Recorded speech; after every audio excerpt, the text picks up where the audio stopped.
অযৌক্তিক প্রশ্নে মসৃণ কপালে ভাঁজ ফেলে প্রত্যুত্তর করলো, এত রাতে আপু কোথায় থাকতে পারে? নিশ্চয়ই বাড়িতে। এটা কোনো প্রশ্ন হলো? ক্ষুদ্র গলায় ধমকালো কুষাণ। একদম নাকামো করবি না, আমার সামনে ছলনা করার দুঃসাহসও দেখাবি না। ঝটপট বলে দে, নিকিতা এখন কোথায় আছে? আমি জানি নিকি যেখানে গিয়েছে নিশ্চয়ই তোকে বলে গিয়েছে। মান সম্মান বাঁচাতে চাইলে দ্রুত বল। মৃদু কেঁপে উঠল নমিতা। শঙ্কিত চাহনি ফেলে মাহমুদা বেগমের কাছে পৌঁছালো। এতটুকু বুঝতে পেরেছে নিশ্চয়ই কিছু ঘটেছে। তার বোকা বোকা প্রশ্নে হয়তো পরিবেশ আরো বিগড়ে যেতে পারে, তাই কণ্ঠ খাদে নামিয়ে চুপি চুপি জিজ্ঞেস করলো। আপুর কি কিছু হয়েছে? মাহমুদা বেগম তপ্তশ্বাস ত্যাগ করে বললেন, নেকি আজ বান্ধবীর সাথে দেখা করার কথা বলে বিকেলে বাড়ি থেকে বেরিয়েছিল, এখন অবধি ফেরেনি। তার সমস্ত বান্ধবীদের বাড়িতে গিয়ে খোঁজ করে এসেছে তোর বাবা। কারো সাথে নাকি দেখাও করেনি, কথাও হয়নি। তোর বাবা খুঁজতে খুঁজতে পাগল প্রায়। ব্যাপারটা ভালো ঠেকছে না। তুই কিছু জানিস? জানলে আমাদের বলে দে মা, ভনিতা করিস না। একজনের জীবনের প্রশ্ন এটা। আচানক দৃষ্টিতে তাকালো নমিতা। বুকের ভেতরে মাংসপিণ্ডটা যেন অস্বাভাবিক মাত্রায় লাফাচ্ছে। ভয় বারবার গলা ধরে আসছে। জেঠিমা, বিশ্বাস করো আমি কিছুই জানি না। আপু কোথায় গেছে, কি হয়েছে আমাকে কিছু বলেনি। ইনফ্যাক্ট আপু যে নিখোঁজ এটাই আমি মাত্র জানলাম তোমাদের কাছ থেকে। আপুর কিছু হয়ে যায়নি তো? তোর ফোন বন্ধ কেন? আচমকা কুষাণের প্রশ্নে আবারও ঘাবড়ে গেল নমিতা। কিছুক্ষণ আমতা আমতা করে অবশেষে মুখ খুলল। কাঁপা কাঁপা স্বরেই বলল, এমনি। মেজাজ আরো খারাপ হলো কুষাণের। হঠাৎ ফোনের রিংটনে মনোযোগ বিচ্যুত হলো সবার। হানিফ তরফদারে কলটি রিসিভ করলেন। উঠে রুমের বাইরে চলে গেলেন। নমিতা জড়সড় হয়ে মাহমুদা বেগমের আঁচল ধরে দাঁড়িয়ে আছে। কুষাণ তার তীক্ষ্ণ দৃষ্টিতে যেন ভস্ম করে দিচ্ছে নমিতাকে। বহুক্ষণ পর মুখ কালো করে ফিরে আসলেন হানিফ তরফদার। কুষাণকে উদ্দেশ্য করে বললেন, গতকাল নিকিতাকে দেখতে পাত্রপক্ষ এসেছিল। বরাবরের মতো এবার আর পাত্রপক্ষরা কটাক্ষ করেনি নিকিতার গায়ের রং নিয়ে। তাদের নাকি পছন্দ হয়েছিল নিকিতাকে। দুদিনের ভেতর বিয়ের দিন তারিখ ঠিক করার কথা ছিল। আর আজ নিকিতা চিঠি লিখে পালিয়েছে। মাত্র নিকিতার রুম থেকে খুঁজে পেয়েছে একটা চিঠি। কোন ছেলের সাথে পালিয়েছে? ছেলের নাম কি? চিঠিতে নাম উল্লেখ করেনি, শুধু লিখেছে পছন্দের মানুষ। ফোনে আর কথা বলা সম্ভব হয়নি এই মুহূর্তে। কালই নিমুকে নিয়ে গ্রামে যাবে। নিমুকে এখন বাড়িতে না দেখতে পেলে গ্রামের মানুষ বলবে ছোট বোনও পালিয়েছে। গ্রামের মানুষ একটু অন্যরকম। তিনি নমিতার দিকে তাকালেন। নরম গলায় জানতে চাইলেন, নিকিতার কার সঙ্গে রিলেশন ছিল? জানি না জেঠু, আমাকে কখনো নাম বলেনি। ফুপিয়ে কেঁদে উঠল নমিতা। রাগান্বিত কুষাণ তাতে দাঁত পিষে সাজালো, তার মানে তুই জানতেই নাকি রিলেশনে জড়িয়েছিল, তারপরও তুই সবার থেকে হাইড করে গেলে বিষয়টা। তোকে তো আমি। কুষাণ থাপড় দিতেই হাত ওঠাতেই হানিফ তরফদার থামিয়ে দেন। নমিতা এখনো ভয়ে কাঁপছে, থেমে থেমে ফোপাচ্ছে। হানিফ তরফদার কুষাণকেই তার রুমে পাঠিয়ে নমিতাকেও পাঠিয়ে দিলেন। নমিতা প্রচন্ড ভয় পেয়ে রয়েছে। বোনের বোকামির জন্য যদি তার রিলেশনটাও ফাঁস হয়ে যায়, যদি সবাই জেনে যায় তার কথা, তাহলে কি হবে? তাই কি খুব মারবে? কুষাণ কোনোভাবে জানতে পারলে তাকে বাঁচিয়ে রাখবে তো? তাকে যদি জোর করে অন্য জায়গায় বিয়ে দিয়ে দেয়, তাহলে তার ভালোবাসার কি হবে? কি করে পারবে ভুলে যেতে? আর ভাবতে পারছে না নমিতা। চোখ বন্ধ করে রাখলো কিছুক্ষণ। কখন যে ঘুমিয়ে পড়লো বুঝতেও পারলো না। ব্যাগপত্র গোছাচ্ছে নমিতা। সবসময়ের মতো মুখে সেই প্রাণবন্ত হাসিটা আর নেই। ম্লান মুখে সম্পূর্ণ মনোযোগ দিয়ে ব্যাগপত্র গোছাচ্ছে, যেন এই মুহূর্তে এটাই সবচেয়ে গুরুত্বপূর্ণ কাজ। পেছন থেকে কাইফার কণ্ঠে ধ্যান ভাঙল তার। আপু, তুমি আজ সত্যিই চলে যাবে? নমিতা আগের মতোই নিজের কাজে ব্যস্ত। ছোট্ট করে জবাব দিল, হুম। আর কিছুদিন থেকে যাও আপু। থেকে যেতেই তো চেয়েছিলাম, কিন্তু এখন থাকা সম্ভব নয়। বাড়ি ফিরতে হবে। তুই বরং সময় করে একদিন চলে যাস, কিছুদিন থেকে আসবি। কাইফার ভীষণ মন খারাপ। উদাসী মন যেতে দিতে চাচ্ছে না তার আপুকে। আবারও একা হয়ে যাবে। একা একা সময় পার করতে হবে তাকে। কয়েকদিন একসঙ্গে কাটানো সময়ের মায়া যেন ছাড়তেই চাইছে না। কাইফা খুবই আবেগপ্রবণ একটা মানুষ। অল্পতেই কেঁদে ফেলে তো অল্পতেই হেসে ফেলে। চশমা নিচে চিকচিক করা অশ্রু টিস্যু দিয়ে মুছে নিল। দৃশ্যটুকু নমিতার চোখও গোচর হলো না। জামা কাপড় ভাঁজ করা রেখে সোজা হয়ে দাঁড়ালো। দুই হাতের আলতো স্পর্শে কাছে টেনে নিল কাইফাকে। জড়িয়ে ধরল তাকে। কোমল আঙুলের মৃদু স্পর্শ হাত বুলালো চুলে। নীরবে জড়িয়ে রাখলো কিছুক্ষণ। নীরবতায় ঘিরে রাখলো মুহূর্তটা। দরজায় খটখট আওয়াজে দুজনের আবেগ ঘন মুহূর্ত থেকে বেরিয়ে এলো। দুজনেই ওড়না দিয়ে চোখ মুছে নিল। দরজায় দাঁড়িয়ে থাকা মানুষটা যেন দেখেও দেখলে না এখানে কি করছে। 11টা নাগাদ বেরোবো, দেরি থাকিস। ব্যাস এতটুকু বলেই নিজের মনে চলে গেল। জবাবটা শোনার আগ্রহও দেখালো না। নমিতা একবার সময়টা দেখে নিল, 9:51। আর বেশি সময় নেই, অতি দ্রুত ছাড়তে হবে এই ব্যস্ত নগরী। স্টেশনে বসে আছে নমিতা। কুষাণ তাকে বসিয়ে রেখে কোথায় একটা গেছে। একজন মধ্যবয়স্ক লোক খারাপ নজরে দেখছে তাকে। লোকটা যথেষ্ট মোটা এবং কালো, দাঁত কপাটি বের করে হাসছে। অস্বস্তি হচ্ছে তার। বোরকা হিজাব ঠিক আছে কিনা বারবার দেখছে। না, সবই ঠিক আছে। মায়াবী কাজল কালো চোখ দুটো শুধু উন্মুক্ত। এতেই পুরুষের কুনজর থেকে রেহাই পাওয়া যাচ্ছে না। আর কি করে নিজেকে ঢেকে রাখলে তাদের এই নজর থেকে রেহাই পাবে তা জানেনই নমিতার। সেদিকে আর কান দিল না। যার যেই কর্ম, যেই অভ্যেসে, সেটা কোনোদিনও যাবে না। কথায় বলে না, মানুষ অভ্যাসের দাস, সেটাই প্রতিফলন এখানে। মিনিট কয়েক বাদেই কুষাণ এলো। পরনে তার ধূসরঙা শার্ট, কালো প্যান্ট, স্লিভ দুটো কোণে পর্যন্ত গুটানো। হাতে সব সময়ের মতোই একটা ঘড়ি। কাঁধে ব্যাগ ঝুলিয়ে নমিতা তাড়া দিল। তল্পি তল্পানি উঠে পড়, তাড়াতাড়ি আয়। কুষাণের পেছন পেছন উঠে পড়ল ট্রেনে। ব্যাগপত্র জায়গা মতো রেখে জানলার কাজটায় বসে পড়ল নমিতা। তার গ্রামের বাড়ি কুষ্টিয়া। বাসে চড়তে পারে না সে। প্রচণ্ড বমি পায় তার। ট্রেনের জার্নিটাই তার জন্য আরামদায়ক। ঠিক তার সামনেই বসেছে কুষাণ। আরও একটি ছেলে এসে তাদের সাথে ব্যাগপত্র রেখে কুষাণের সাথে বসে পড়ল। জানলার দিকে মুখ ফিরিয়ে বসে আছে নমিতা। কুষাণ হঠাৎই জিজ্ঞেস করলো, কিছু খাবি? নমিতা মাথা নেড়ে বোঝালো যে সে কিছু খাবে না। এতক্ষণ মাস্ক পরে থাকা সম্ভব হবে না, তাই নমিতা মাস্কটা খুলে ফেলল। জানলা দিয়ে আগত শীতল বাতাস মন জোড়াচ্ছে। নমিতা মনে মনেই ভাবছে, এমন যদি হতো, আমার প্রিয় মানুষটা আমার এই বিদায় মুহূর্তে স্টেশনে দাঁড়িয়ে আমায় দেখছে, দূর থেকে হাত নাড়িয়ে আমায় বিদায় জানাচ্ছে। সকলের অগোচরে চোখাচোখি হবে আমাদের, চোখে চোখে কথা হবে, দূরত্ব বাড়ার দরুন বুকে শূন্যতা অনুভব হবে, কষ্ট পাবে, দু চোখ ভরে উঠবে দুজনার, তবু হেসে বিদায় দেবে আমায়। কিন্তু কিন্তু সে তো এখনো জানেই না আমি যে চলে যাচ্ছি, আর কখনো দেখা হবে না আমাদের। ভাবতেই মনটা আবারও খারাপ হয়ে গেল তার। সে চাইলেই কথা বলতে পারে না শফিনের সাথে।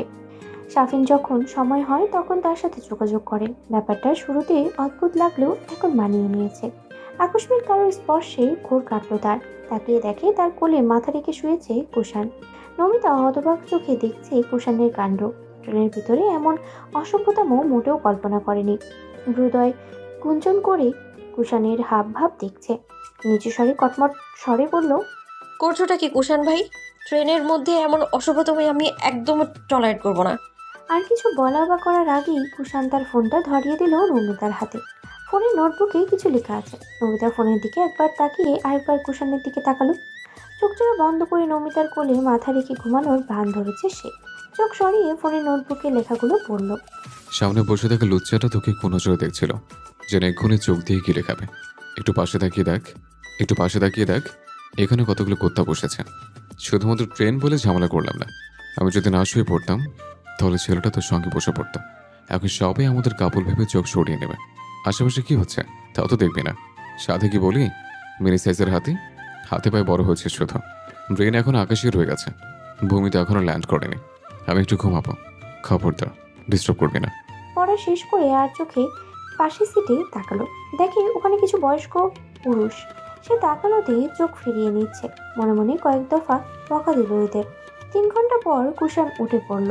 নমিতা ঠোঁট গোল করে শ্বাস ছেড়ে বলল, যাক, এতক্ষণে একটা বোঝা নামলো। কুষাণ চোখ ছোট ছোট করে বলে, কোন বোঝার কথা বলছিস?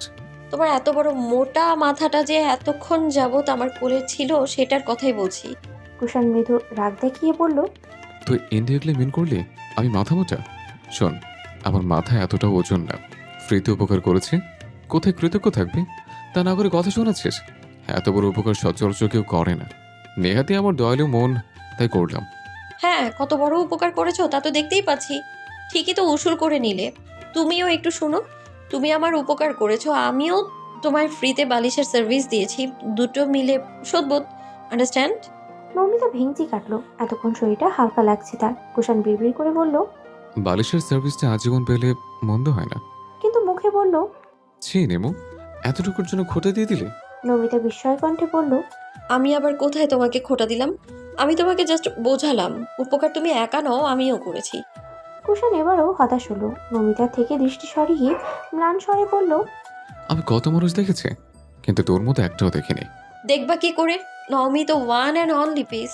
কুশন আর কথা বাড়ালো না। সে উঠে কোথাও একটা গেল। নমিতা ফোনটা বের করে একটু পরেই আবার রেখে দিল। ট্রেনে ফোন হাতে রাখা নিরাপদ নয়। একটু পরে কুশন ফিরে এলো। ব্যাগের চেন খুলে একটা টিফিন বক্স বের করলো, যেটা পলিথিন দিয়ে মোড়ানো। নমিতা প্রশংসক দৃষ্টি তাকিয়ে আছে। টিফিন বক্সে কয়েকটা রুটি আর একটা গরুর মাংস।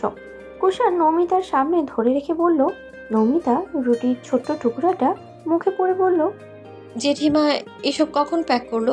তুই যখন রেডি হচ্ছিলি তখন। ওহ। নমিতা বলল। তারপর দুজনে চুপচাপ খেয়ে নিল। খাওয়া শেষে আবারও আগের মতো জানলার বাইরে তাকিয়ে বসে রইল নমিতা। বাইরে গাছপালা, নদী নালা, মাঠ ঘাট পরিবেশ দেখছে। ট্রেনে বসে এই দৃশ্য উপভোগ করতে বেশ ভালোই লাগে তার। কুশন ব্যাগ থেকে একটা বই বের করে পড়ছে। এখনো পৌঁছাতে অনেকটা সময় বাকি। মূলত সময়টাকে বোরিং ফিল না করানোর জন্যই বই পড়া। সন্ধ্যায় বাড়ির কাছে পৌঁছালো তারা। ক্লান্ত শরীরে এলোমেলোভাবে পা ফেলেছে নমিতা। ব্যাগে অতিরিক্ত বইয়ের জন্য লোহা বহন করার স্বাদ পাচ্ছে যেন এতটাই ওজন। বাড়ির সামনে রাস্তায় বড় একটা গাছের শিকড়ে হোঁচট খেয়ে পড়ে যেতে নিল একজোড়া পুরুষষ্ঠ শক্ত পোক্ত হাত এসে ধরে নিল তাকে। আকস্মাৎ এই ঘটনা ঘটেছে সাথে সাথেই কিছুই বুঝতে পারল না। শুধু পুরুষালী হাতের স্পর্শে হঠাৎ কেঁপে উঠল। নজর গঠিত হলো শ্যামবর্ণের পুষ্টির উপরে। তবে তা বুঝতে দিল না তার অনুভূতিটা। নিজেও উপেক্ষা করলো। কুশনের হাত দুটো সরিয়ে নিজের মতো হাঁটা দিল। বাজার থেকে হেঁটে আসতে হয় তাদের বাড়িতে। এতটুকু পথ অতিক্রম করে আরও ক্লান্ত হয়ে পড়েছে। কুষাণ নরম স্বরে বলল, একটু দেখে হাঁটবি না? এখনো তো পড়ে যাচ্ছিলে। নমিতা কণ্ঠে ঝাঁজ নিয়ে বলে, কিভাবে দেখবো? দেখো না, রাত হয়ে যাচ্ছে, অন্ধকারে কিছু দেখা যায়? কুষাণ বুঝলো এখানে কুষাণ বুঝলো এখন একে কিছু বলে পার পাওয়া যাবে না। শরীরে এখন অনেক রাগ। তাই নমিতার মন গলাতেই বলল, ঠিক আছে, ব্যাগটা আমার হাতে দিতে হলে। কটমট দৃষ্টিতে তাকালেও নমিতা। কুষাণ একটু থেমে আমতা আমতা করে বলল, না মানে, আসলে তোর হাঁটতে সুবিধা হতো আর কি। নমিতা কিছু বলল না, কিন্তু তীক্ষ্ণ দৃষ্টিতে আপাতমস্তক বড় করে সোজা বাড়ির ভিতরে ঢুকে গেল। কোথাও মনোযোগ দিয়ে নিজের রুমে প্রবেশ করলো। ডানে বাঁয়ে কে কি করছে একবার দেখার প্রয়োজনও বোধ করলো না সে। শুধু বিড়বিড় করে বলছে, পুরো রাস্তা আমি বই নিয়ে এসেছি, একবার তার মনে হয়নি কষ্ট হচ্ছে? ঘরের দুয়ারে এসে চোখে পড়লো আমার কষ্টটা। আলগা পিরিত দেখানোর আর মানুষ পায় না। সেসব কিছুই শুনতে পেল না কুষাণ। কুষাণকে দেখা মাত্রই রাহিলা বানু হেসে দিলেন। প্রশস্ত হেসে বললেন, ভাই তুমি আইয়া পড়ছো? হ্যাঁ দাদু, আমি আইয়া পড়ছি। তুমি কেমন আছো? আমি তো বালাই। এই তোরা কে কই আসইস? দেখে যা, আমার দাদু ভাই আইছে। কুষাণ মুচকি হেসে এক হাতে জড়িয়ে ধরল। একে একে সবাই বেরিয়ে এলো। সবাই বলতে নমিতার মা বাবা আর ছোট ভাই। বাড়ির একটা কাজের মেয়ে আছে, সেও বেরিয়ে এলো তাদের সঙ্গে। তেমন একটা হাসি খুশি ভাব নেই কারোর মধ্যে। কুষাণ আশায় খুশি হয়েছে তাও বোঝা যাচ্ছে না। বাড়ির পরিবেশটা কেমন যেন কোমল। কুষাণ তার কাকার সাথে কুশল বিনিময় করলো। খুব বেশি কথা বললেন না নাজিম তরফদার। অল্প কথায় কুশল বিনিময় করে অসুস্থতার বাহানা দিয়ে রুমে চলে গেলেন তিনি। নমিতার মা শাহনাজ বেগম কুষাণকে উদ্দেশ্য করে বললেন, আসতে কোনো অসুবিধা হয়নি তো? না কাকিমা, কোনো অসুবিধা হয়নি। তাহলে এখন রুমে যাও বাবা। রুমে গিয়ে ফ্রেশ হয়ে নাও। অনেকটা সময় জার্নি করে এসেছো, তোমার বিশ্রাম দরকার। আমি খাবার নিয়ে আসছি। বলে তিনিও চলে গেলেন। দেখেই বোঝা যাচ্ছে মেয়ে পালিয়ে যাওয়ায় মন মেজাজ খুব একটা ঠিক নেই। কুষাণও বুঝতে পারলো তাদের মনের অবস্থা, তাই চুপচাপ তার রুমে চলে গেল। পরের দিন সকালে পাখির কিচিরমিচির ডাক শুনে ঘুম ভাঙল কুষাণের। জানালার ধারে একটা ছোট্ট আম গাছের ডালে কোকিল ডাকছে। চোখ মেললেই মুখে উপচে পড়ল এক চিলতে মিষ্টি রোদ, যার উষ্ণতায় মন জড়ালো তার। তবে সে উঠল না। কম্বল মুড়ি দিয়ে আবারও আরাম করে শুয়ে পড়ল। উষ্ণ রোদের তাপে আরেকটু ঘুমানো যাক। নমিতা থমথমে মুখ করে উঠোনের দিকে ঘরের সিঁড়িতে বসে আছে। নমিতাদের বাড়িটা একতলা বিশিষ্ট, তবে অনেক লম্বা। উঠোনে প্রায় অনেকটা জায়গায় খালি। সেখানে দাঁড়িয়ে একদল পাড়া প্রতিবেশী সান্ত্বনা দেওয়ার সুযোগে বদনাম করে যাচ্ছে, যা চুপচাপ সহ্য করতে হচ্ছে সকলকেই। নমিতাকে সকালে উঠেই তার মা শাসিয়েছেন কেউ কিছু বললে যেন কোনো প্রতিউত্তর না করে। তাই গালে হাত দিয়ে তাদের কুটনামি গুলো দেখছে। একটু পরেই মাঝ উঠোনে দাপটের সঙ্গে হাজির হলেন নমিতার সৎ ফুপু আফসানা। নমিতা তার ফুপুকে দেখে এগিয়ে গেল, জিজ্ঞেস করলো, কেমন আছো ফুপু? তিনি ঠোঁট পাকিয়ে জবাব দিলেন, তোরা যা শুরু করেছিস এরপরে আর ভালো থাকি কি করে? মান সম্মান নিয়ে হাডুডু খেলা শুরু করেছে বাড়িতে। কথার বাজে সূক্ষ্ম খোঁচাটা দিয়ে তিনি বড় বড় কদমে ঘরে ঢুকলেন। বলা বাহুল্য, নমিতার দাদার প্রথম স্ত্রীর সন্তান হানিফা তরফদার এবং আফসানা তরফদার। আফসানাকে জন্ম দিতে গিয়ে প্রথম স্ত্রী মারা যান। আফসানার বয়স যখন 2 বছর তখনই তিনি দ্বিতীয় বিয়ে করেন। রাহেলা বানুকে বউ করে আনেন এই বাড়িতে। তার ঘরেও 2টি সন্তান হয়, কিন্তু দুর্ভাগ্যবশত দ্বিতীয় সন্তানটিকে বাঁচাতে পারেননি। তার জীবিত একটি সন্তান নাজিম তরফদার। হানিফ তরফদার সৎ মাকে আপন করে নিলেও আপন করতে পারেননি আফসানা, তাই তো সর্বদা অপমান করতে প্রস্তুত থাকেন। নমিতা তপ্ত নিঃশ্বাস ফেলে যেই রান্নাঘরের দিকে এগোতে নেবে, অমনি প্রতিবেশীর কিছু তিক্ত ভুলই কর্ণকুহরে প্রবেশ হলো। সঙ্গে সঙ্গেই ক্ষোভটা যেন মাথা চড়ে উঠল তার। নিজেকে ধরে রাখা কোনোভাবেই সম্ভব হয়ে উঠল না। মায়াবী মুখশ্রীর আদল কয়েক সেকেন্ডের ভেতরে শক্ত হয়ে গেল। এগিয়ে গিয়ে তাচ্ছিল্য করে হেসে বলল, চাচি কিছু মনে করবেন না, আপনার মেয়ে সাদিয়ার যেন কয়বার বিয়ে হয়েছে আমার না ঠিকঠাক মনে পড়ছে না। ও হ্যাঁ, মনে পড়েছে, 2বার বিয়ে হয়েছে সাদিয়াপুর। আমি কি ভুল বললাম? মহিলাটি শান্ত হয়ে গেল। অপমানে পানসেটে হয়ে গেল ভঙ্গি। মুখে কোনো রা নেই। নমিতা মনে মনেই হাসলো। জব্দ করতে পেরেছে তাহলে, আরেকটু জব্দ করলে মন্দ হয় না। নিজেদের ইতিহাস লুকিয়ে মানুষ উপহাস করতে আসে। অপমানের বদল অপমান, ভালোবাসার বদল ভালোবাসা।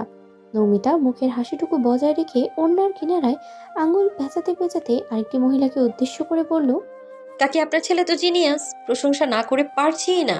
বিয়ের 6 মাস পরেই সন্তানের মুখ দেখে ফেলেছে। কি আশ্চর্যজনক ব্যাপার! যেখানে 10 মাস গর্ভে ধারণ করতে হয়, সেখানে 6 মাসে পরিপুষ্ট বাচ্চা জন্ম দিয়ে ফেলেছে তারা। সত্যিই জিনিয়াস আপনার ছেলে এবং বৌমা, জবাব নেই। এই মেয়ে কি বলছিস এসব? বড়দের সাথে কিভাবে কথা বলতে হয় এটাও শিখিসনি? আর কিছু না পারলেও তর্ক তো ভালোই পারিস দেখছি। বলি, এসব শিখতে বুঝি রোজ কলেজে যাস? পাশে থাকা অন্য একটি মহিলা কথাটি বলল। নমিতার মা নমিতাকে ধমকালেন।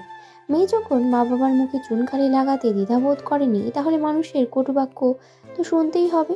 কোনো রকম থামিয়ে রান্নাঘরে নিয়ে গেলেন নমিতাকে। মহিলাগুলো নিজেদের দোষ ঢাকতে নমিতাকে বিভিন্ন কথা শোনাতে শোনাতে প্রস্থান করলো। নমিতা রাগে ফুঁসছে। ক্রোধের তোপে রান্নাঘরে থাকা সবজিগুলো এদিকে সেদিকে ছড়ছে। কেন তাকে সবটুকু বলতে দিল না? সে তো আরো ভালোভাবেই হেনস্থা করার জন্য প্রস্তুত ছিল। কেন মানুষ বাড়ি বয়ে এসে অপমান করে যাবে? এসব বিভিন্ন প্রশ্ন, যা কানেও নিচ্ছেন না শাহনাজ বেগম। ক্ষুব্ধ স্বরে বিড়বিড় করে বারান্দায় খালি পায়ে হাঁটছে নমিতা। এক হাতে খাবারের প্লেট, অন্য হাতে ফোন। সোজা তার দাদি রাহেলা বানুর ঘরে ঢুকলো। রাহেলা বানু তখন বিছানায় বসে বসে পান চিবোচ্ছেন। নমিতা ভাতের প্লেটটা টেবিলের উপরে রেখে তাগিদ জড়ানো কণ্ঠে বলল, পান রাখো দাদু, ভাত খেয়ে ওষুধ খেতে হবে এখন। অমনি অমনি আইতে না আইতেই শাসন শুরু করলি? আমি না থাকায় এই কদিন অনেক আরাম করে ফেলেছো, অনেক অনিয়মও করেছো। এখন আর কোনো অনিয়ম হবে না, সোজা ভাত খাবে তারপর ওষুধ। আর যেন না বলতে হয়। রাহেলা বানু অগত্যা না পানটা টেবিলের উপরে পান থালায় রেখে ভাত খেতে শুরু করলেন। নমিতা বিছানায় বসলো। কিছুটা শান্ত মেজাজে ফোনটা হাতে নিল। তৎক্ষণাৎই ডাক পড়ল তার। আফসানা হাঁকটাকে কান পাতা মুশকিল। নমিতা ফোন রেখে দৌড় বাড়ালো। আফসানা তার রুমের সামনে কোমরে হাত দিয়ে দাঁড়িয়ে আছেন। নমিতা এগোতে এগোতে ঠ্যাস দিয়ে বলল, ভূমিকম্প হওয়ার কোনো দরকার নেই ফুপু, তোমার গলার পাওয়ারে বাড়ির দেওয়ালগুলো নড়বড়ে হয়ে যাচ্ছে। হাসতে হাসতে মুখের উপরে অপমানটা করে দিল নমিতা। চড়া মেজাজটা আরো বিগড়ে গেল আফসানার। কপালে অসংখ্য ভাঁজ ফেলে বদক্ষত কণ্ঠে বলল, কথায় তো ভালোই তেজ। আমি তো শুধু বাড়ির দেওয়াল নড়বড়ে করেছি, বাড়ির মান সম্মান তো নড়বড়ে করেছিস তোরা। তোর বোন তো পুরো ডুবিয়ে দিয়েছে। কি পরিমাণ নির্লজ্জ ভাবা যায়! কালো ভূত হলে কি হবে, ঠিকই নাগর জুটিয়ে ফেলেছে। আরেকদিন শুনবো তুইও তোর বোনের পথ বেছে নিয়েছিস। কিছু বলতে পারল না নমিতা। তার বোনকে নিয়ে বলা বাজে করে কথাগুলো এখন চুপচাপ গিলতে হচ্ছে। গোমরা মুখে বলল, কি কাজের জন্য ডেকেছো বলো, নয়তো চললাম। আমার এত আজেরা সময় নেই। আমার ঘরে ইঁদুর ঢুকলো কি করে? বিড়ালের পটি দিয়ে পুরো বিছানা মাখামাখি অবস্থা। এসব কি করে হলো? কে পরিষ্কার করবে এখন? নমিতা তেমন একটা গুরুত্ব দিল না যেন। আবারও চওড়া হেসে জবাবটুকু রাখলো, তোমার ঘরে কখন কে ঢোকে কে বের হয় এইসবের খবর তো আর আমরা জানি না, জানার কথাও নয়। তুমি তো বড় একটা তালা ঝুলিয়ে যাও। তুমি বরং এক কাজ করো, তোমার রুমের সামনে একটা দারোয়ান রেখে দাও। দারোয়ানকে বলে দিও তোমার পারমিশন ছাড়া যেন কেউ ঢুকতে না পারে। তাহলে ইঁদুর বিড়াল মশা মাছি কেউই আর ঢুকতে পারবে না, নোংরাও হবে না। আমি এখন আসছি, কাজ আছে আমার অনেক। বড় বড় কদম ফেলে এতক্ষণে কিছুটা পথ চলে গেল সে। এদিকে আফসানার বেরামহীন বকবক এখনো থামেনি। কাজের মেয়ে রুবিকে ডেকে পরিষ্কার করার নির্দেশ দিচ্ছে। নমিতা মনে মনে বেজায় খুশি। ভেবেছিল হয়তো তাকে নিয়ে পরিষ্কার করাবে এসব, কিন্তু নমিতা বুদ্ধি করে কেটে পড়ল। সাথে অপমানের জবাবটাও দিতে পেরেছে। ফেসে গেল বেচারি কাজের মেয়েটা। ঠোঁট গোল করে চাপা নিঃশ্বাসটা ত্যাগ করে নির্ভার পায়ে তার দাদির ঘরে ঢুকলো নমিতা। ওখানে কুষাণ আগে থেকেই বসেছিল। নমিতাকে দেখার সঙ্গে সঙ্গে আদেশটা ছড়ে দিল, এই নিমো, এক কাপ কফি নিয়ে আয়। বলে রাহিলা বানুর সঙ্গে আবারও খোশ গল্পে মেতে উঠল। এতক্ষণ যেন নমিতারই অপেক্ষায় ছিল সে। নমিতা ব্যস্ত পায়ে গেল রান্নাঘরে। কিছু সময় পর কফি নিয়ে এলো ঘরে। কোনো কথা বলল না সে। কফিটা কুষাণের হাতে দিল।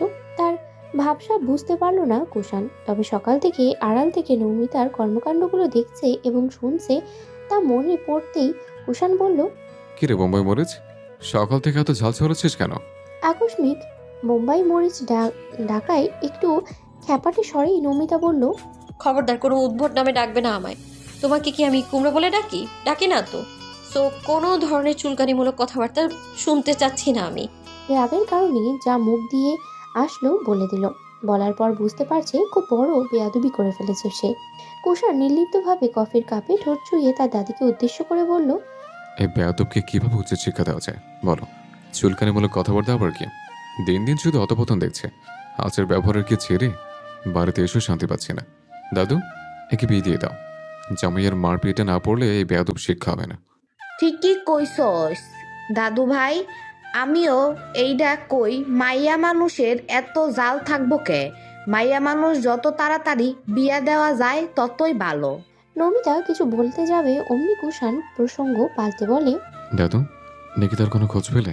রাহলা বানু দীর্ঘ নিঃশ্বাস টেনে বললেন, না রে দাদু ভাই, যেই দিন চিঠিটা হাতে পাইলো ওই সময় থাইকাই নাজিমের মাইয়ারে খোঁজা বন্ধ কইরা দিছে। অমন মাইয়া নাকি তার দরকার নাই। যে নেই মন চায়, যেমন মন চায় ওইখানেই থাকুক। ওই বাড়ি থাইকা কেউ তারে খুঁজতে যাইতো না, সবাইরে মানাও কইরা ও বিষয় কথা কইতে। চিন্তিত বদনে কুষাণ অন্যমনস্ক হয়ে বলল, কাকার সাথে এখন কথা বলা দরকার। অহন তো বাড়িতে পাইবি না নাজিম রে, কোথায় পাবো তাহলে? বাজারে গেছে হয়তো। নমিতা আবারও চিন্তায় পড়ে গেল। বোন পালিয়ে গেছে বলে সবার মতো তুচ্ছ তাচ্ছিল্য সে করতে পারে না। নিজের বোন নিখোঁজ থাকলে কেই বা নিশ্চিন্তে থাকতে পারে? রক্তের টান বলেও তো একটা কথা আছে নাকি? কিন্তু কি করে খুঁজবে সে? ভাবতেই মনে পড়লো তার মামার কথা। তার ছোট মামা একজন পুলিশ অফিসার। জানালে হয়তো আজই খুঁজে বের করে ফেলবে, কিন্তু পরে হয়তো তার বোনের অসুবিধা হবে। বাড়িতে আবারও কুরুক্ষেত্র বাঁধবে। এসব ভাবনার মাঝেই নমিতা শুনতে পেল আবারও তাকে কেউ ডাকছে। গম্ভীর স্বরে ডাকটা শুনে নমিতা হন্তদন্ত পায়ে আবারও ছুটল। বাড়ির ছোট মেশে, প্রয়োজনে তাকেই ছুটতে হয় সব সময়। কিছুক্ষণ পর এলোমেলো পায়ে ক্রন্দনরত অবস্থায় হেঁটে নিজের রুমে যাচ্ছিল নমিতা। কুষাণের ভ্রুজোড়া আপনা আপনি কুঁচকে গেল। ডাক দিল, কি রে বোম্বাই মরিচ, কাঁদিস কেন? নমিতা শুনেও যখন শুনল না, আগের মতোই ধীর পায়ে হাঁটছে। এখন দাঁড়িয়ে কাউকে জবাবদিহি করতে ভীষণ অনিচ্ছা তার। শার্টের হাতা গোটাতে গোটাতেই কুষাণ মমিতার কাছাকাছি চলে এলো। মমিতা তার রুমে ঢুকে সোজা বিছানায় উপর হয়ে শুয়ে পড়ল। কুষাণ সন্দিহান গলায় বলল, কি হচ্ছে নেমো, কোনো সমস্যা? নমিতার পক্ষ থেকে এবারও কোনো সাড়া শব্দ এলো না। কুষাণের কাছে ব্যাপারটা বেশ অপমানজনক ঠেকল। সচরাচর সে কারোর ব্যাপারে যেচে পড়ে জিজ্ঞেস করে না, অথচ এই একটা মানুষের সাথে সে সব সময় ইগো দেখায় না। ধৈর্যের বাঁধ ভেঙে যাচ্ছে। চেঁচিয়ে বলল, তুই কি বলবি কি হয়েছে? নাকি বেয়াদবের মধ্যে বেপরোয়া ভাব নিয়ে চলাফেরা করবি?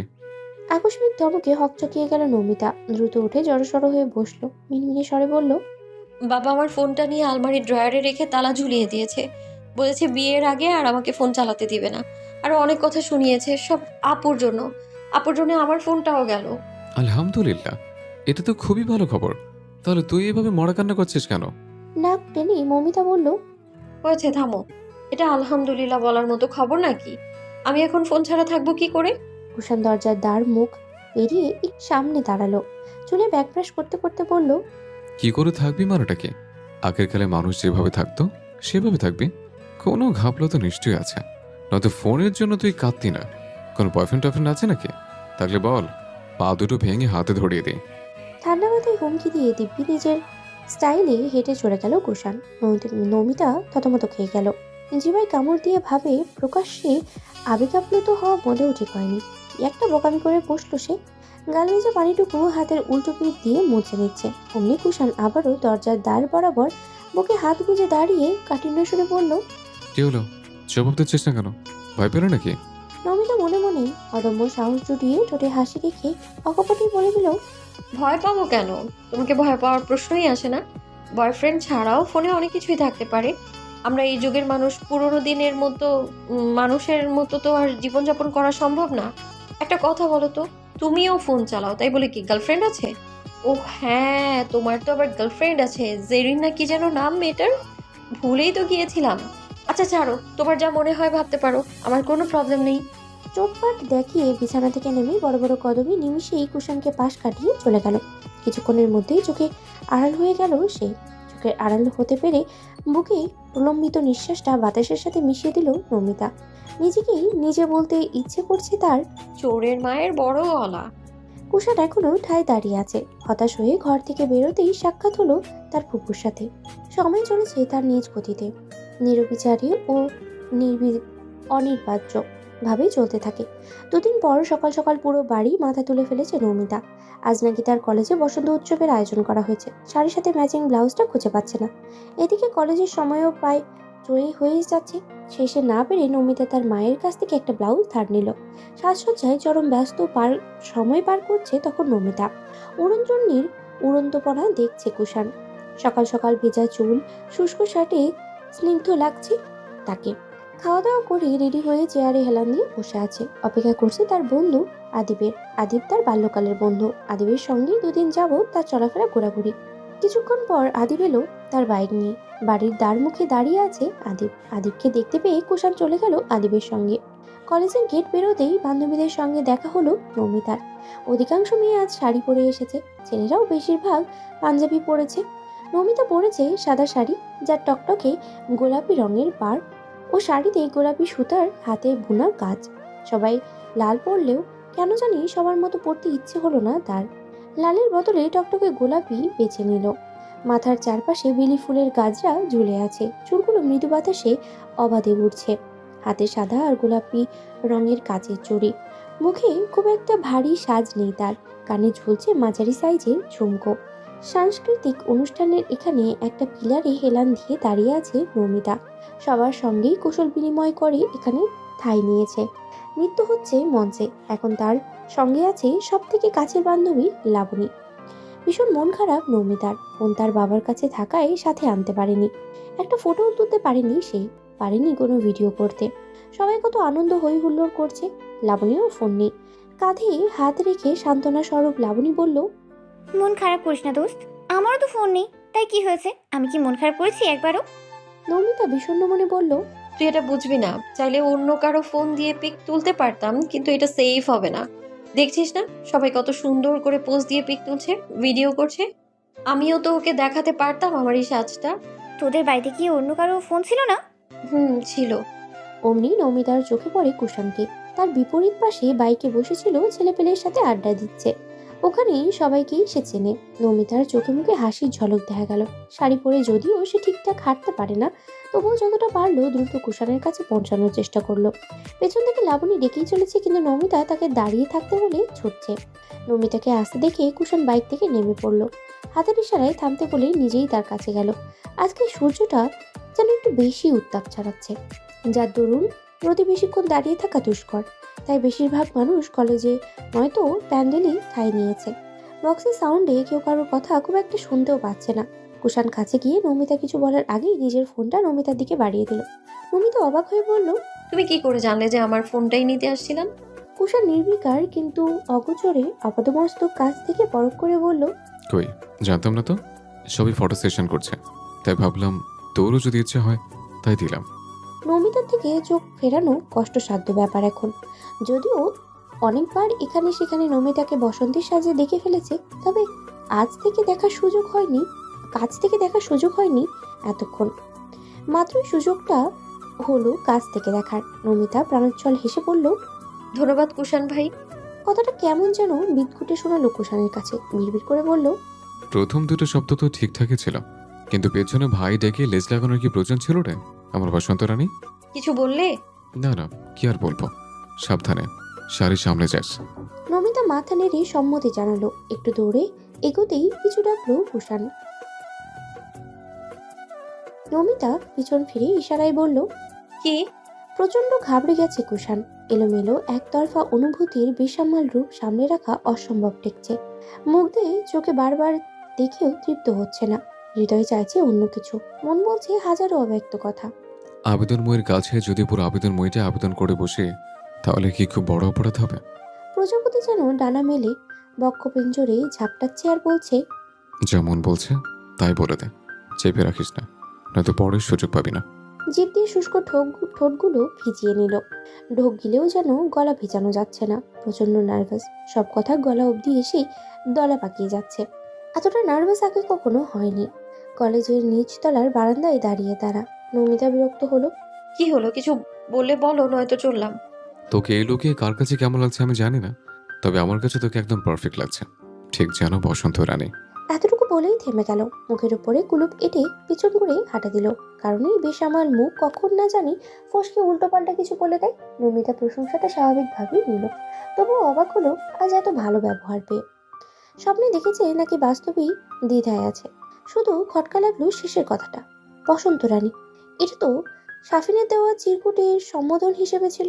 হয়তো কমন ব্যাপার, তাই তার মাথা ঘামালো না নমিতা। ফোনটা পেয়ে খুশি মনেই চলে গেল লাবণীর কাছে। বিকেলবেলা বাড়ি ফিরেছে কুষাণ আর নমিতা। পথে পথে ঝগড়া করে করে এসেছে তারা। দুজন দুদিকে মুখ করে বাড়িতে ঢুকলো। চৌকাট পেরোতেই শুনতে পেল নমিতার মায়ের কিছু আহাজারি। নিকি রে, তুই প্রেম করার জন্য আর ছেলে পেলি না, শেষমেশ ওই বাড়ির বই হতে হলো তোকে। ভবিষ্যতে তোর কি হবে একটাবারও ভেবে দেখেছিস? বলে উঠোনের মধ্যে বসে বসে কাঁদছেন। মায়ের মুখ থেকে কথাগুলো শুনতে পেয়ে এক ধরনের উত্তেজনা কাজ করছে নমিতার মনে। উদ্বিগ্ন মনে বারংবার প্রশ্ন ঝুলছে, কোন বাড়ির বউ হলো তার বোন, যার জন্য তার মায়ের এত আহাজারি? কুষাণ বুদ্ধি করে কাউকে কিছু জিজ্ঞেস না করে সোজা রাহেলা বানুর কাছে গেল। পেছন পেছন নমিতাও গেল। কৌতূহলপূর্ণ কণ্ঠে বলল, নিকিতা কার সঙ্গে পালিয়েছে দাদু? আই মিন, কাকিমা কোন বাড়ির কথা বলছে? কাম তো গটাই ফেলাইছে এই মাইয়া। আগেই কইছিলাম মাইয়াডা ডাঙ্গ রইছে, বিয়া দিয়ে দে। অহন যে আকামটা গটাইছে সামলালো যাইতো না। আমার আপু কি আকাম করেছে দাদু? কোন আকাম করা বাকি রাখছে? আফসানার বড় পোলা ওই যে রাজশাহী না কই পড়াশোনা করে, তোর বোন ওর লগে পালাই বিয়া করছে। ফিরোজের বাড়াবাড়িতে নাকি থাকতে ওই কয়দিন, তাই কেউ জানতে পারছে না। আইজ নাকি সকালবেলায় নিকি আর ফিরোজ সরাসরি আফসানার বাড়িতে আইয়া উঠছে। এইবার বুঝ তোর বোন কি আকামটা করছে। নমিতা অস্পষ্ট স্বরে বলল, ইন্নালিল্লাহ। পুকুর পাড়ে শীতে বসে আছে নমিতা। সন্ধ্যা পেরিয়ে সময় ঠিক 7টা। পুকুর পাড়ের বড় আম গাছটার পাতার ফাঁক গলে জ্যোৎস্না রাতের চাঁদের আলো পুকুরের পানিতে পড়ছে। গালে হাত রেখে বসে দেখছে নমিতা। বাড়ির পরিবেশ এখন গরম, তাই বাড়ির পাশে তাদের যে পুকুরটা আছে ওখানে ঠাঁই নিয়েছে।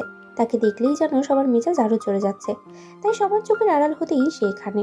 অন্য সময় রাতের বেলা এখানে আসতে ভয় পায়, আজ ভয় তো দূরে, শান্তিই লাগছে। ফোন না থাকায় যোগাযোগও করতে পারছে না সাফিনের সাথে, কোনো উপায়ও খুঁজে পাচ্ছে না। বাড়িতে সে আর তার বাবা ব্যতীত কারোর ফোন নেই। এখন অবশ্য কুষাণের ফোন আছে, কিন্তু এত বড় রিস্ক নেওয়া ঠিক হবে না। কুষাণ বুঝে যেতে পারে তার কৃতিকলাপ। সব মিলিয়ে উদাসী মনে পুকুরের পানিতে তাকিয়ে আছে। আকস্মাৎ মাথায় চাটি মারলো কেউ একজন। ব্যথায় অস্ফুট স্বরে আহ উচ্চারণ করলো নমিতা। ভ্রুজোড়ার মাঝে বিরক্তির চাপ ফুটিয়ে নমিতা পেছন ফিরে তাকালো। যদিও কুষাণের একটু আধটু মারের ঘটনা তার কাছে বিরল, তবু রাগ দেখিয়ে বলল, মারলে কেন? আমার কি ব্যথা লাগে না? কুষাণ নমিতার সাথেই সিঁড়িতে বসে পড়ল। চাপা হেসে বলল, ইচ্ছে হলো তাই মারলাম, তোর ব্যথা লাগলে আমি কি করতে পারি? ইচ্ছে হলে মারতে হবে? তোর বোন লাইনে আছে, ধর কথা বল। ঝগড়া করার জন্য পরে অনেক টাইম পাবি। ফোনটা বাড়িয়ে ধরল নমিতার দিকে। কোনা দৃষ্টিতে কুষাণের মুখটা দেখে ত্রস্ত হাতে ফোনটা নিয়ে নিল। ছটফটে গলায় বলল, আপু কেমন আছো তুমি? কোথায় ছিলে এতদিন? আমাকে না বলে এত বড় একটা কাণ্ড ঘটালে কেন তুমি? কার সাথে গিয়েছো এটাও তো বলতে পারতে। জানো কত টেনশনে ছিলাম। মা বাবার কথা একটাবারও ভাবলে না? একটাবার আমাকে ফোন করে জানাতে পারতে ঠিক আছো কিনা। আরে আরে থাম নিমো, শ্বাস নে, বলছি সব। এত প্রশ্ন একসাথে করলে আমি কোনটা রেখে কোনটার উত্তর দেব বলতো? চঞ্চল নমিতা তবুও থেমে গেল না। খারাপ কিছুর আশঙ্কায় চুপসে গেল মুখ। চিন্তাযুক্ত গলায় আবারও প্রশ্ন করলো, আগে বলো তুমি এখন ঠিক আছো? ফুপু তোমার সাথে কি কি করেছে? কি আর করবে, ওনার দৌড় আমাকে কালো বলে আখ্যায়িত করা, আর কিছু কটু কথা শোনানো। গায়ে হাত তুলতে চেয়েছিল, কিন্তু তার ছেলের জন্য পারেনি। আমাকে কিছু করতে না পেরে নিজের ছেলের উপর জেদ ঝাড়লো সারাদিন। বাড়িতেও ফোন করে মা বাবাকে কথা শুনিয়েছি।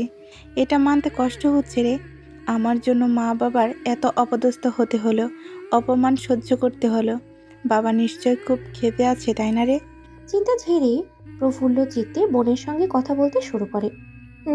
খেপে যাওয়ারই কথা। তুমি শুধু রাগটাই দেখলে, তিনি যে কত কষ্ট পেলেন সেটা দেখলে না? ফোনের ওপাশ থেকে নিকিতার গলাটা কেমন ভেজা ভেজা শোনালো। সবই বুঝতে পারছি রে, কিন্তু তখন ভালোবাসাটাই আমার কাছে সবচেয়ে গুরুত্বপূর্ণ ছিল, এখনও আছে। বাবাকে আজ না হোক কাল ম্যানেজ করতে পারবো, কিন্তু ফিরোজকে, ওকে তো হারালে আর পাবো না। ভেবে দেখ আমার সোনা বোন, আমার বাবা আর ফুবু জীবনেও আমাদের সম্পর্ক মেনে নিতেন না, বিয়ের প্রস্তাবও প্রত্যাখ্যান করে দিতেন। তাছাড়া এসব জানার পর ওনারা আরও সতর্ক হয়ে যেতেন, আমাদের যোগাযোগ করার কোনো পন্থা খোলা রাখতো না। আমাকে জোর জবরদস্তি করে হলেও অন্য বাড়িতে পাঠিয়ে দিতে কেমন হতো একটাবার ভাব। নমিতা বুঝদার মানুষের মতো সহমত পোষণ করলো। যদিও তার বোনের বিয়েতে আনন্দ ও ফুর্তি করার ভীষণ ইচ্ছে ছিল, একটা আচমকা মোড় নেওয়ায় তা বিসর্জন দিতে হলো। পঙ্কিল দৃষ্টিতে পুকুরের পানি দেখছে কুষাণ, ভাবছে গভীর কিছু। কানে বাজছে পাশে বসা সপ্তদশীর কোমল ঋণী ঋণী সুর। শুনতে পাচ্ছে ফোনের উপাস থেকে আসা কথাগুলো। মৌমিতার হঠাৎই আরেকটা প্রশ্ন মাথায় আসলো। চেপে রাখলো না, জানিয়েই দিল। আচ্ছা আপু, ফুপুর তেজ সম্পর্কে আমরা সবাই জানি। ফিরোজ ভাই নিজের জায়গায় শক্ত না থাকলে এতক্ষণে তোমাকে বাড়িতে পাঠিয়ে দিত। কিন্তু ফুপা তোমাদের মেনে নিয়েছেন, নাকি ফুপুর মতো উনিও অপমান করেছেন? আমার শ্বশুর বাবা অনেক ভালো বুঝলি, আর তোর ভাই পূর্বেই জানিয়ে রেখেছিল, তাই বাবা আমাদের কোনো কথা ছাড়াই মেনে নিয়েছেন। ফিরোজ যে তার মায়ের কথা এতটুকুই মেনে চলে, নিজের মর্জি মতো চলে, তা তো আগে থেকেই জানোসই। আমার উপর দিয়ে কয়েকদিন ঝড় যাবে, তবু চিন্তা করিস না, এখানে সব ঠিকঠাক না করে বাড়ি ফিরছি না। দরকার পড়লে আফসানা বেগমের সংসারে থাকবো না। এমনিতেও তোর ভাইয়া বলেছে চাকরিটা হয়ে যাওয়ার পর আমরা আলাদা বাসায় থাকবো। খুব বেশি দেরি নেই, একটা মাত্রই ছেলে ওনাদের, না মেনে কি উপায় আছে? উপায় তো নেই। নমিতা মনে মনে গর্ববোধ করলো। তার বোন সবার সামনে চাঞ্চল্যতা দেখালেও মনে মনে যে সেও একজন শক্ত ধাঁচের আত্মবিশ্বাসী প্রবল জেদি মানুষ, এটা ভেবে আনন্দ হচ্ছে। সে তো ভেবেছিল ভয়ে জড়ীভূত হয়ে এতক্ষণে কেঁদে হাঁটু ফোটাবে। আপু আমি তো তোমাকে চিনতেই পারছি না। ভালোবেসে তোমার এত পরিবর্তন আমি তো বিশ্বাসই করতে পারছি না। তবে তোমার চিন্তা ভাবনাটা একদম আমার মনের মতো হয়েছে। আফসানা বেগমের তেজ কেমন আমিও দেখি। চালিয়ে যাও আপু, আমি অলওয়েজ তোমার পেছন পেছন আছি। ফুলাবে বলে ঠোঁট টিপে হাসলো নমিতা। নিকিতার ডাক পড়েছে তাই কল কেটে দিল। ফুরফুরে মনে ফোনটা ফেরত দিল কুষাণকে। এতক্ষণ লক্ষ্য করেনি, তবে এবার চোখ পড়ায় দেখলো কুষাণ এক ভ্রু উঁচু করে সন্দেহজনক দৃষ্টিতে তাকিয়ে আছে। অপেক্ষা না করিয়ে সন্দেহজনক বাক্যটা বলেই দিল, চালিয়ে যাও আপু, আমি অলওয়েজ তোমার পেছনে পেছনে আছি। বলতে কি বুঝেছিস? তুইও কি নিকির মতো পালানোর ফোন দিয়ে আসছিস? জিভায় দাঁত বসালো নমিতা। বোনের সাথে ফাজলামি করতে গিয়ে ভুলেই গিয়েছিল তার সঙ্গে একজন ধুরন্ধর চালাক ঘরোয়া গোয়েন্দা বসে আছে, যে সবসময় সাধারণ কথার মাঝেও সূক্ষ্ম মিনিং খুঁজে সন্দেহ সৃষ্টি করবে। এবার কি বলবে ভেবে একটু ঘাবড়ালো, তবুও বুঝতে দিল না। দুষ্টুমির আশ্রয় নিয়ে বলল, পালাবো তো। কুষাণ যেন মুহূর্তে অন্যরকম হয়ে গেল। কড়া চাহনি নিক্ষেপ করে কঠিন গলায় বলল, কার সাথে পালাবি? তোমার সাথে পালাবো। কেন পালাবে না আমার সঙ্গে তুমি? সাথে সাথেই সুর টেনে গাইল। আজ ফাগুনি পূর্ণিমা রাতে, চল পালায়ে যাই। বলা মাত্রই কিলকিল করে হেসে উঠল সে নিজেই। ত্রস্ত হাতে মুখ চেপে হাসি থামানোর চেষ্টা করলো, কিন্তু বৃথা গেল তার চেষ্টা। হাসি তো থামছে না, ক্রমান্বয়ে আরো বেড়েই চলেছে। হতবিম্ব হয়ে গেল কুষাণ। পুরুষ্ট ঠোঁট দুটো ফাঁক করে হতবম্ব দৃষ্টিতে হাসি মাখানো মুখ অবলোচনে ব্যস্ত। ঠোঁট নাড়িয়ে কিছু বলতে নেবে, তৎক্ষণাৎ নমিতা উঠে দাঁড়ালো, হকচকিয়ে বলল, না না, আমি এখন তোমার হাতের থাপ্পড় খেতে চাই না। একটু দুষ্টুমি করেছি, সিরিয়াসলি নিও না। যদিও জানি তুমি আমার দুষ্টুমি বুঝতে পারো, আর করবো না এমন দুষ্টুমি, আমি চললাম। গা বাঁচাতে দৌড়ে বাড়ির ভিতরে প্রবেশ করলো নমিতা। বড় ভাইয়ের সাথে এমন মাত্রাধিক দুষ্টুমি করা কি চারটিখানি ব্যাপার? কথায় কথায় ফুঁসে ওঠা ব্যক্তি যদি তার উপরে দয়া করে ক্ষমা করে দেয় তাহলেই বাঁচল। এদিকে কুষাণ এই মুহূর্তে কি প্রতিক্রিয়া দেখাবে তা বুঝতেই পারলো না। মস্তিষ্কে যেন থমকে গেছে। গম্ভীর আদলে পুকুর পাড়ের সিঁড়িতেই বসে আছে, খানিক বাদে একা একাই শুধালো, কিন্তু আমি তো সিরিয়াসলি নিয়ে নিয়েছি। সকাল সকাল নিকিতাকে হাসি মুখে দেখে গা ছমছম করে উঠল আফসানার। দেখা মাত্রই ঠোঁট দুটো বেঁকিয়ে ফেলল। ছেলের জন্য কিচ্ছু করতে পারছে না তিনি। ওদিকে নিকিতার বাবাও জানিয়ে দিয়েছেন ওনার একটাই মেয়ে। কেউ যেন অন্য কারোর মেয়ের নাম নিয়ে তাকে ফোন করে চুল পরিমাণ বিরক্তও না করে। ওনার কথা স্পষ্ট বোঝা গেছে যে নিকিতার বিষয়ে একটা শব্দও কানে তুলতে চান না তিনি। শ্যামবর্ণের নিকিতা একটা আকাশি রঙের শাড়ি পরেছে। এতটাও কালো সে নয়, তবুও ফর্সা মানুষেরা এক শব্দেই তাকে কালো বলে দেয়। তার ডাগর ডাগর মায়াবী মুখের মায়ায় পড়েছিল ফিরোজ। সেই থেকেই প্রণয়ের সূচনা। আজ তাদের প্রণয়ের পূর্ণতা পেয়েছে। চায়ের কাপটা নিকিতা আফসানার মুখের সামনে বাড়িয়ে ধরল। কুচুটে স্বভাবের আফসানা সাথে সাথেই বলে দিলেন, তোর কাছে চা চেয়েছি, আমার রান্নাঘরে পা রেখেছিস কার কাছে পারমিশন নিয়ে? ও মা, রান্নাঘরে পা রাখতে আবার পারমিশন নিতে যাব কেন? ওটা তো এখন আমারও রান্নাঘর। পাশ থেকে ফাইজা বলল, আপু, অমলেটটা দারুণ ছিল, তোমার রান্নার জবাব নেই। কথাটা বলার পরই চোখ পড়ল নিজের মায়ের দিকে। সাথে সাথেই হাসিটুকু নিয়ে গেল বাতাসে। তার মা তার দিকে কড়া নজরে তাকিয়েছেন। বড় বড় চোখ করে তাকানোতে ভয় বুকটা কেঁপে উঠল। আমতা আমতা করে বলল, মানে মা, আমার খিদে পেয়েছিল তাই। আমি নিজ থেকে বানিয়ে দিয়েছি। ফাইজা আমাকে কিছু বলেনি। কিছু বলার হলে আমাকে বলো ফুপু। ফাইজা আমার ছোট বোনের মতো, ওকে কিছু বলার প্রয়োজন নেই। ফাইজা, তুমি পড়তে যাও। নিকিতার কথায় যেন একটু সাহস পেল ফাইজা। তার মা হয়তো ভেবেছিল সে তার মায়ের পক্ষে থাকবে, কিন্তু একদিন এই বালতি খাওয়া দেখে তার মায়ের মুখটা দেখার মতো ছিল। এখনো অদ্ভুতভাবে তাকিয়ে আছেন তার দিকে। পা টিপে টিপে সরে যাচ্ছে সে। আফসানা কণ্ঠে ক্রোধ মিশিয়ে বললেন, তোর এসব নাটক আমি বুঝি। আমার মেয়েকে আমি ভালো করেই চিনি। তুই ষড়যন্ত্র করে ভালো রান্না করে খাইয়ে নিজের দল ভারী করতে চাচ্ছিস। ফুসলিয়ে ফাসলিয়ে সবার মন গলাতে পারলেও আমাকে গলাতে পারবি না। তোদেরকে হাড়ে হাড়ে চেনা আছে, লোভী এক একটা। আমার বইয়েই গেছে তোমার মন গলানোর। তোমার ওই কংক্রিটরের মন আমার মাই কখনো গলাতে পারলো না। সারাক্ষণ তোমার কথা মতো কাজ করেও দিন শেষে তোমার ডাইনিপনায় সহ্য করতে হয়েছে। সেখানে আমি কে? আশাও করি না কখনো। চাটা রেখে গেলাম, মন চাইলে খেয়ে নিও, নয়তো ফেলে দিও। কাপটা ধুয়ে রেখো। মুখের চটপটে ধুমধাম কয়েকটা বলে দিয়ে চলে গেল নিকিতা। এই স্বভাবগুলো আগে নৌমিতার মাঝে দেখতো, আজ বোনকে অনুসরণ করে বুকে অদম্য সাহস নিয়ে বলেই দিল। খুব গর্ব হচ্ছে তার, যদিও ভয়ে এখনো হৃদস্পন্দনের গতি বেড়ে গেছে। কথা গিলে ফেলার চেয়ে সঙ্গে সঙ্গে তার প্রতিবাদ করতে বেশি শান্তি পাওয়া যায়। এদিকে আফসানা চায়ের কাপটা সপাটে মেঝেতে ছুঁড়ে ফেললেন। সঙ্গে সঙ্গে ভেঙে চুরমার হয়ে গেল কাপটা। এখানেই থেমে থাকলেন না। হাতের কাছের ফুলদানিটার দশাও ওই পড়ে থাকা কাচের কাপের মতনই করে ছাড়লেন। তোর ডান পাশের ডালটায় পাকা পাকা বড়ই আছে, জোরে নাড়া দে। কাটার জন্য গাছেই উঠতে পারছি না আপু, আর তুমি কিনা আমাকে ওই উপরের ডাল নাড়াতে বলছো। একটু করে কষ্ট, ধীরে ধীরে উঠে পড় নিলয়, আমার সোনা ভাই, একটু চেষ্টা কর। পুকুর পাড়ের কাছে বড়ই গাছের নিচে ছোট্ট সাইজের বালতি নিয়ে দাঁড়িয়ে আছে নমিতা। তার ছোট ভাই নিলয়কে টাকা দেওয়ার প্রলোভন দেখিয়ে জোর করে ঘুম থেকে টেনে এনে বড়ই গাছে উঠেছে। নিলয় এবার ক্লাস 6-এ পড়াশোনা করছে। গাছ ভর্তি পাকা সুস্বাদু বড়ইগুলো দেখে নমিতা আর ভর্তা খাওয়ার লোভ সামলাতে পারল না। আপু, রোদে আমার গা পুড়ে গেল, আমি আর পারবো না, নেমে পড়লাম। তোমার টাকা তুমিই রাখো। বলেই নিলয় নেমে পড়তে লাগলো। নমিতা আশাহত হলো। বারবার আকুতি মিনতি করার পরেও নিলয়ের মন গড়ল না। বেচারা নেমেই গেল।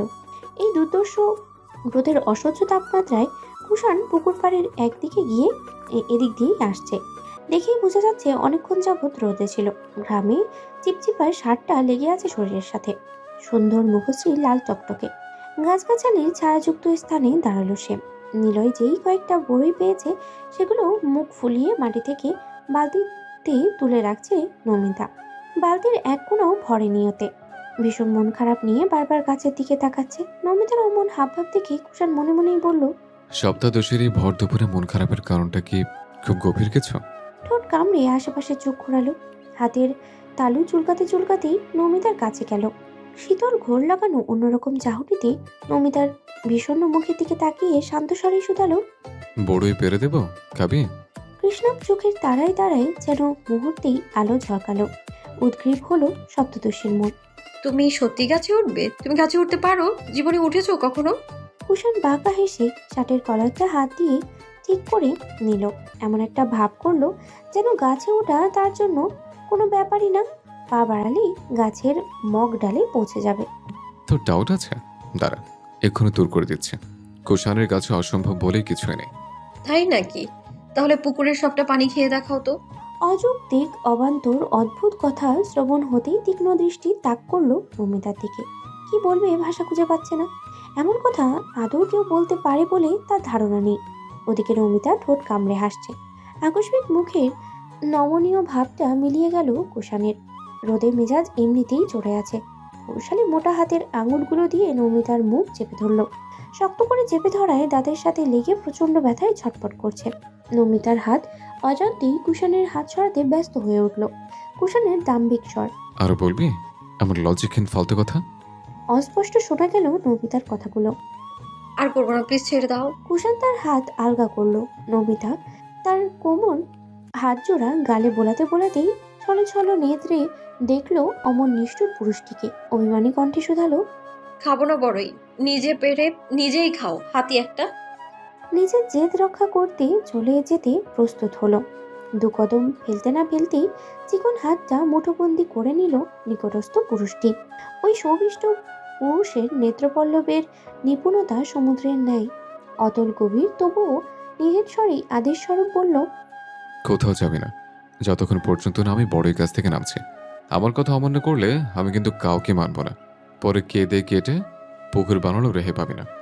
Don't forget it. আবহাওয়ার যেন রূপ বদলের শেষ নেই। কিছুক্ষণ আগেই যেখানে ছায়াবিহীন স্থানে দাঁড়ালো দুষ্কর ছিল, এখন প্রকৃতির তীব্র বাতাসের শীতলতায় নীরবে নিভৃত প্রশমিত করছে হৃদয়। নমিতাদের বাড়িটি মূলত পুরনো আমলের বাড়ির মতো তৈরি। বড় বড় পিলারের কারুকার্যে এক অন্যরকম সৌন্দর্য নিহিত। একতলা বিশিষ্ট হওয়া বিশাল একটি ছাদও রয়েছে। ছোট বালতি ভর্তি বড়ই নিয়ে হেঁটে বাড়িতে ঢুকছে নমিতা। কাঙ্ক্ষিত জিনিস হাতে পাওয়ায় কিশোরী নাবিকহীন মন নূপুর পায়ে ঝনঝন আওয়াজ তুলে আনন্দ ছড়াচ্ছে। সেই শব্দ মনোযোগ আকর্ষণ করলো বারান্দার কিনারে বসে ছোট্ট মাছ কাটতে থাকা কাজের মেয়ে মালার। মুখ তুলে দেখলো নমিতাকে। ফ্যাকাশে মুখে হাসি ফুটলো নিমিষেই। নমিতা মালার পাশে বসলো। বড়ই ভর্তি বালতিটা মেঝেতে রেখে মালার সাথে হাত লাগালো। অতি উচ্ছ্বাসের সঙ্গেই অম্লান স্বরে বলল, মাছ কাটা শেষ করেই বড়ই ভর্তা বানাবো। জানো, আজ কুষাণ ভাই অনেকগুলো বড়ই পেরে দিয়েছে। কই দেখি। উকি দিয়ে বড়ইগুলো দেখলো মালা। ও মা, আসলেই তো অনেক বড়ই।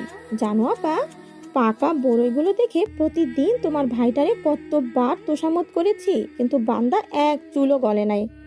ওর কথা বাদ দাও তো মালাপা, দিন দিন একটা বেয়াদবে পরিণত হচ্ছে। তবুও দেখেছো বাড়ির সবাই কিভাবে মাথায় তুলে রাখে। নিলয় হওয়ার পর আমাদের দু বোনেরও তো এত কদর নেই, সব আদর ও একাই পায়। এত আদর দিয়ে বড় করে লাভ কি হলো? এত আদর দিয়ে বড় করে লাভ কি হলো? কদরের যে মূল্যটা তোমরা দিয়েছো একেবারে বাধাই করে রাখার মতো। এখন হাট বাজারে গিয়ে মাথা উঁচু করে দাঁড়াতেও পারছি না। যেদিকেই যাচ্ছে সেখানেই মানুষের তিরস্কারের বাণী। তোমার বোনকে বলে দিও আর যেন কখনো আমার সঙ্গে যোগাযোগ করার বিন্দুমাত্র চেষ্টা না করে। ওর কোনো বাবা নেই। গম্ভীর কঠোর স্বরে বেদনা মিশ্রিত গলায় চাপা কষ্টের একটু বহিঃপ্রকাশ করলেন নাজিম তরফদার। বাড়িতে ঢুকেই নমিতার কথাটা শুনেছেন তিনি। অনেক লোকজন পথে ঘাটে দাঁত কপাটি বের করে জিজ্ঞেস করে বসে বড় মেয়ের কথা। জানা বড় ইচ্ছে করেই লজ্জা পাইয়ে দিতে আবারও জিজ্ঞেস করে ওরা।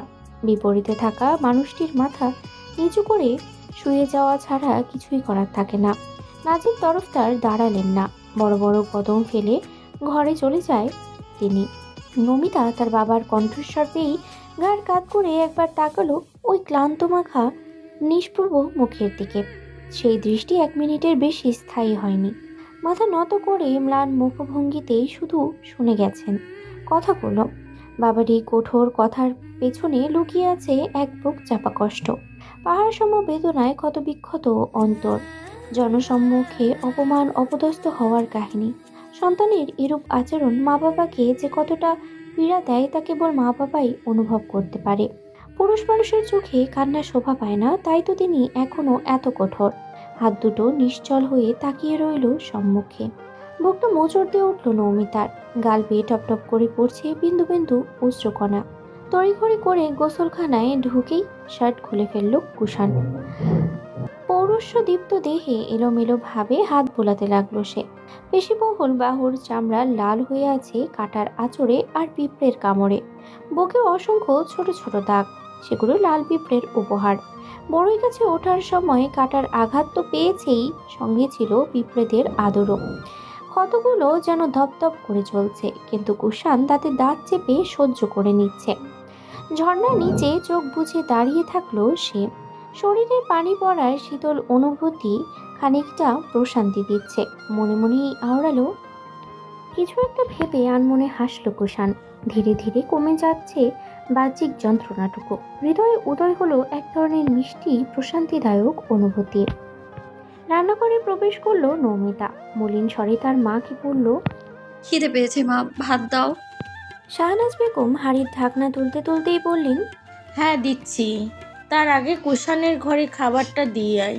ছেলেটা সকাল থেকে না খেয়ে আছে। সকাল সকাল অল্প নাস্তা করে বেরিয়েছিল, তারপর আর কিছুই খায়নি। ঘরে দিয়ে আসার কি প্রয়োজন মা? টেবিলে বসে খেলেই তো পারে।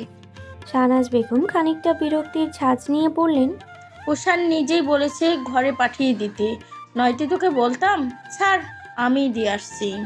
নৌমিতা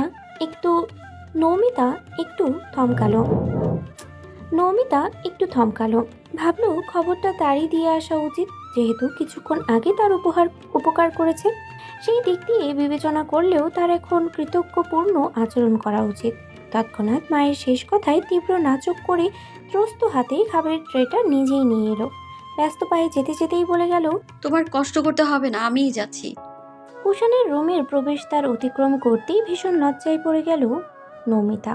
কুষাণের পরনে কেবল ব্ল্যাক ট্রাউজার। কারোর উপস্থিতি বুঝতে পেরে তাকালো সেই মানুষটার দিকে। উন্মুক্ত লোমযুক্ত বক্ষ নৌমিতার লজ্জার কারণ বুঝতে পেরে সঙ্গে সঙ্গেই স্লিভলেস গেঞ্জিটি পরে নিল কুষাণ। সদ্য গোসল করে আসায় ভেজা চুলগুলো কপালে লেপ্টে আছে। টপটপ করে নাক বেয়ে পড়ল এক ফোঁটা পানি। কুষাণ হাত দিয়ে মুছে নিল সেটা। কিছু বলল না সে। ভাবলেশীন ভাবেই বালিশে হেলান দিয়ে বসে রইল।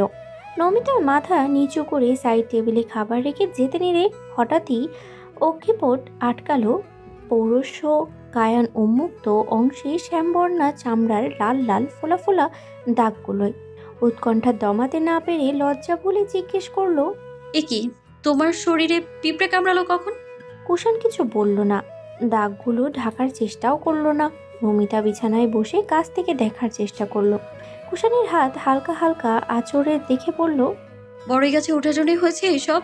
কুষাণ ফোনের স্ক্রিনে চোখ রেখে নির্লিপ্ত কণ্ঠে জবাব দিল, আরে ছাড় এসব, তোর কাজ শেষ হলে যেতে পারিস। ব্যথাতুর দৃষ্টিতে তাকালো নৌমিতা। মনে মনে নিজেকেই দায়ী করলো। এটা ভেবে প্রচণ্ড অবাক হচ্ছে যে সে এতগুলো পিঁপড়ে কামড়ালো তবুও গাছ থেকে নামলো না। তার মৃদু চিৎকারেই নৌমিতা ভেবেছিল আঘাতটা বুঝি সামান্য, কিন্তু না, তার ধারণা ভুল। মনে মনে সিদ্ধান্ত নিল যেহেতু তার জন্যই একজন ব্যথা পেয়েছে, তাই তার দায়বদ্ধতা থেকে হলেও কিছু করা উচিত। দুঃখী কণ্ঠে বলল, কি দরকার ছিল পিঁপড়ে কামড় খেয়ে বড়ই গাছে ওঠার? তার চাইতেও বড় কথা হচ্ছে সহ্য করলে কি করে? আমার জন্য শুধু শুধু কষ্ট করার কোনো মানেই ছিল না। দাঁড়াও, অ্যান্টিসেপ্টিক ক্রিমটা নিয়ে আসি আমি। সপ্তদশীর হাসির বিনিময়ে যদি এতটুকু কষ্ট সইতে হয়, তবে কুষাণ তার শতবার হাসি মুখে সয়ে নিতে প্রস্তুত। আবেগমাখা বাণীটুকু মনে মনে আওড়ালো কুষাণ। মুখ খুলে কিছুই বলতে পারল না। নিঃশব্দে নমিতা বিছানা ছেড়ে উঠে দাঁড়ালো। এক কদম এগোতেই রাশভারী কণ্ঠে কুষাণ বলে উঠল, ক্রিম আমি লাগিয়ে নিতে পারবো, তবে যদি কেউ মানবিক দৃষ্টিকোণ থেকে সত্যি কৃতজ্ঞতা প্রকাশ করতে চায় তাহলে খাইয়ে দিতে পারে, আদারওয়াইজ শি মে লিভ। চমকালো নমিতা। যে তাকে সহ্যই করতে পারে না সে আজ তাকে খাইয়ে দিতে বলছে। কেন জানি নিজের কানকেই বিশ্বাস করতে পারছে না। অজান্তেই ঠোঁট নাড়িয়ে বলে ফেলল, তুমি আমাকে বলছো খাইয়ে দিতে? ভ্রুকুটি করে তাকিয়ে কুষাণ বলল, এখানে তুই ছাড়া আর কেউ আছে? না মানে তুমি তো আমাকে সেরকম একটা ভালো চোখে দেখো না, তাই বল। মুখের কথাটুকু কেড়ে নিল কুষাণ। ভালো চোখে দেখি না মানে এটা কি? তোকে খারাপ চোখে দেখি আমি? এই ধরনের পোষণ করিস আমার সম্পর্কে? থতমত খেয়ে গেল নমিতা। সে তো বুঝাচ্ছিল তার সঙ্গে সবসময় ঝগড়া ব্যতীত ভালো ব্যবহার করে না, কিন্তু কি থেকে কি বুঝলো আল্লাহই জানেন। আমতা আমতা করে বলল, আমি ওটা বলতে চাইনি, তুমি তো আমাকে বোনের চোখে দেখোই না, সবসময় ঝগড়া। আবারও নমিতার কথার মাঝেই দাড়ি বসালো কুষাণ। হ্যাঁ, ঠিক বলেছিস। আমি তোকে বোনের চোখে দেখি না, বউর চোখে দেখি। এবার হয়েছে, যা এখান থেকে, লাগবে না কারো খাইয়ে দেয়া। কুষাণদের জন্য বরাদ্দকৃত 4টি রুম নমিতার দাদুর ঘর থেকে ডান পাশে এবং নমিতাদের গুলো বাম পাশে, তাই তাদের কথাবার্তা কারোর কান অব্দি পৌঁছালো না। রাগ দেখিয়ে কম্বল মুড়ি দিয়ে শুয়ে পড়ল কুষাণ, যেটা সাধারণত বাচ্চা সুলভ আচরণের মতোই ঠেকলো নমিতার কাছে। কপাল চাপড়ালো নমিতা। কুষাণের বলা কথার শেষাংশটুকু ভেবে নিল রাগ করে বলেছে। বেচারি ভাবতেই পারলো না কথার সারমর্মটুকু। ব্যাপারটা স্বাভাবিক নিয়ে নমিতা হাত ধুয়ে ভাতের প্লেটটা হাতে নিল। অনুনয়ের সুরে বলল, সরি ভাইয়া, আর এমন কথা বলবো না, প্লিজ আমায় মাফ করে দাও। গল্ল বোধ হয় কুষাণের মন। এটাই তো চাইছিল সে, তবুও আরেকটু ভালো কিছু শোনার অপেক্ষায় রইল। নমিতা আরেকটু নরম সুরে বলল, এবার অন্তত উঠে বসো, আমি খাইয়ে দিচ্ছি। আরেকবার বলতেই আর কোনো ছলচাতুরি না করে উঠে বসলো কুষাণ। মুখ ভার করে রেখেছে যেন সে সত্যিই অনেক রাগ করেছে। নমিতা খাইয়ে দিল। প্রথম লোকমা চিবোতে চিবোতে নমিতা আবার দ্বিতীয় লোকমা সামনে ধরে বলল, তুমি যদি আমার আপন ভাই হতে তাহলে কি খাইয়ে দিতাম না? আমার আসলে এত কথা বলা উচিত হয়নি। বোন হয়ে এতটুকু আবদার যদি পূরণ করতে না পারি তাহলে কিসের বোন হলাম বলো তো? তুমি তো আমার আপন ভাইয়ের মতোই। মাত্র খাওয়া প্রথম লোকমাটা যেন মাঝপথে গিয়ে আটকে গেল। কুষাণ কোনো রকম গিলে নিয়ে দ্বিতীয় লোকমাটা আর মুখে তুলল না। নমিতার হাত থেকে প্লেটটা নিয়ে টেবিলের উপরে রাখলো। নমিতা অদ্ভুত দৃষ্টিতে ড্যাব ড্যাব করে তাকিয়ে আছে। আরে প্লেট নিলে কেন? কুষাণ কোনো বাক্য ব্যয় করলো না। থতমত মুখাবয়বে তার ভাবসাবও ঠিক বুঝতে পারলো না নমিতা। হাত ধরে টেনে নমিতাকে রুমের বাইরে দাঁড় করালো। অমাবস্যার ন্যায় আদলে অন্ধকার নামিয়ে দৃঢ়স্বরেই বলল, বোন, আমার হার্ট অনেক দুর্বল। এত তাড়াতাড়ি হার্ট অ্যাটাক করে আমার ভবিষ্যৎ বউকে বিধবা বানাতে চাই না। এখনো বাবাটা শোনা বাকি। থাক, তোর খাইয়ে দিতে হবে না, আমি নিজে নিজে খেয়ে নেব। টাটা। বলেই দরজা লাগিয়ে দিল কুষাণ। নমিতা থমেরে দাঁড়িয়ে রইল। কুষাণের বলা বক্তব্যটুকু মাথার 1 ফিট উপর দিয়ে গেল মনে হয় নমিতার। এক মুহূর্তের জন্য ব্যাকুপ বনে গেল সে। হঠাৎ এমন করলো কারণ? কোনো ব্যাখ্যা পেল না। পর মুহূর্তেই অপমানিত বোধ করে রাগে গজ গজ করতে করতে চলে গেল কলপারে। কুষাণ এখনও বুকে হাত দিয়ে ঘন ঘন শ্বাস নিচ্ছে। খুব বড় বাঁচা বেঁচে গেল আজ। অল্পের জন্য হার্ট অ্যাটাক করেনি। আপন ভাই ভাবতেই যেন গা ছমছম করছে তার। ও তো কখনো চাচাতো বোনও মনে করেনি, সেখানে কিনা আপন ভাই। না, এই মেয়ের থেকে সাবধানে থাকতে হবে, নয়তো কখন অঘটন ঘটে যায় বলা মুশকিল। বুকে হাত রেখে করুণ দৃষ্টিতে তাকালো ওখানে। অসহায় গলায় বলছে, হার্ট বাবা, এত হাইপার হয়েও না, শান্ত হও। এই মেয়েটা বড্ড নিষ্ঠুর। ধরণীতে আরো একটি নতুন প্রভাতের সূচনা। প্রভাবটা কারোর সুখের, আবার কারোর জন্য বয়ে আনে সীমাহীন দুঃখ। ওয়াশরুমের দরজা আটকে কাঁদছে নিকিতা। অবিরত পানি পড়ছে হাতের পোড়া অংশটায়। হাতের জ্বলন যেন কমছেই না, অনর্গল কপল বেয়ে ঝরছে পানি। এ তো কিছুক্ষণ আগের কথা। রান্নাঘরে চা বানাচ্ছিল নিকিতা। হঠাৎই প্রবেশ করলো আফসানা। ঠোঁটে তার নির্মম হাসি, কিন্তু অন্তরে লুকিয়ে আছে হিংসার দাবানল। তা কি করে বুঝবে নিকিতা? ঢুকেই এত ভালো ব্যবহার করলো যে ঘূর্ণাক্ষরেও টের পেল না তার মনে কি চলছে। চুলা থেকে সদ্য নামানো প্রচণ্ড উত্তপ্ত চা এনে একে একে কাপে ঢালছে নিকিতা। মনে মনে খুব খুশি হলো সে আফসানার এত হঠাৎই পরিবর্তন দেখে। তার সুবিধা অসুবিধার খোঁজ নিচ্ছে, রান্না করতে বারণ করছে, আবার বাড়ির মানুষের কথাও জিজ্ঞেস করছে। নিকিতা অবাকের সপ্তম আসমানে, তবুও ব্যাপারটা স্বাভাবিক ভেবেই নিল। আফসানার হাতে 2টি বালা। কোমল কণ্ঠে বলল, নিকি, তার হাত দুটো দেখি। নিকিতা তখন আবেগী স্বরে বলল, না না, এসব লাগবে না। তুমি যে আমার ওপর রাগ করে নেই, এটাই আমার যথেষ্ট। তা বললে হয় কি করে? এইটুকু তো নিতেই হবে। নতুন বউয়ের হাত ফাঁকা, এটা ভালো দেখায় না। শাশুড়ি হিসেবে আমারও তো একটা কর্তব্য আছে নাকি? নিকিতা প্রফুল্ল চিত্তে হাত দুটো বাড়িয়ে দিল, মুখে লাজুক হাসি আনাগোনা। মনে মনে সৃষ্টিকর্তার কাছে শুকরিয়া আদায় করলো। আফসানা অতি সন্তর্পণে বালা দুটি পরিয়ে দিল। নেত্র পল্লব নিবদ্ধ তার নিকিতার হাতের দিকে, ঠোঁটে রহস্যময় হাসি তার। আস্তে করে আওড়ালো, খুব সুন্দর বালা দুটো, তাই না? তোর হাতে বেশ মানিয়েছে। নিকিতা অতি আবেগাপ্লুত হয়ে গেল আফসানার একের পর এক ভালো ব্যবহারে। কখনো আশা করেনি 2 দিনের তাদের মেনে নিবে, এতটাই ভালোবাসবে। খুশিতে চোখের কোণ চিকচিক করছে তার, ঝাপসা হয়ে আসছে ক্রমশ, তবে মুখে এখনো প্রশস্ত হাসি। কিন্তু এই হাসি বহুক্ষণ স্থায়ী হলো না। স্থায়ী হলো না সুখময় অনুভূতিটাও। হঠাৎ করে হাওয়ায় মিলিয়ে গেল এতক্ষণের সুন্দর অনুভূতিগুলো। নিকিতার ডান হাতটা শক্ত করে টেনে ধরে অন্য হাতের পরপর 2 কাপ গরম ধোয়া ওঠা চা ঢেলে দিলেন আফসানা। নিকিতার চিৎকারে ফেটে পড়ল পুরো ঘর। আহ মাগো, ও মাগো, মরে গেলাম গো। পায়ে পড়ি ফুপু, হাতটা ছাড়ো, আমার লাগছে। তবুও হাত ছাড়লেন না আফসানা। ব্যথায় ছটপট করলে নিকিতা। বিস্ফোরিত নয়নে দেখছে ওই ছলনাময়ীর ভয়ঙ্কর রূপ। এত আকুতি মিনতি করছে সে, কিন্তু এতে কি আদৌ গলবে আফসানার মন? হয়তো না। ওই শক্ত হাতের কাছে পেয়ে উঠছে না নিকিতার শক্তি। আফসানার দাঁত কিরমিরিয়ে বলল, একমাত্র ফিরোজের বাবার জন্য বালাগুলো তোকে দিতে বাধ্য হলাম, হয় নয়তো বালা তো ছাড়, তোকে একটা সুতো দিতাম না। খুব মানিয়েছে না বালাগুলো? খুব মানিয়েছে, দাঁড়া। বলতে বলতে আরো 1 কাপ উঠাতে নিবে, তার আগেই তীব্র জ্বলনে অচেতন হয়ে নিকিতা এই কাপটা হাতে নিয়ে উত্তপ্ত চাটুকু ফেলে দিল আফসানার পায়ে। এবার আফসানার চিৎকারে কান ভারী হলো নিকিতার। হাতের বাঁধন ধীর হতেই এক ছটকায় হাত ছড়িয়ে ধাক্কা মেরে দৌড়ে পালালো সে। বাসায় ফিরোজের উপস্থিতি নেই, তাই সচক্ষে দেখতে পেল না তার মায়ের নিষ্ঠুর কাণ্ডটা। বর্তমানে নিকিতা বিছানায় বসে ফার্স্ট এড কিট থেকে অ্যান্টিসেপ্টিক ক্রিমটা লাগাচ্ছে, থেকে থেকে থেমে থেমে কাঁদছে। ভাষাহীন চোখে জড়বস্তু পুতুলের ন্যায় অটল দৃষ্টি। অপেক্ষা শুধু ফিরোজের বাড়ি আসার।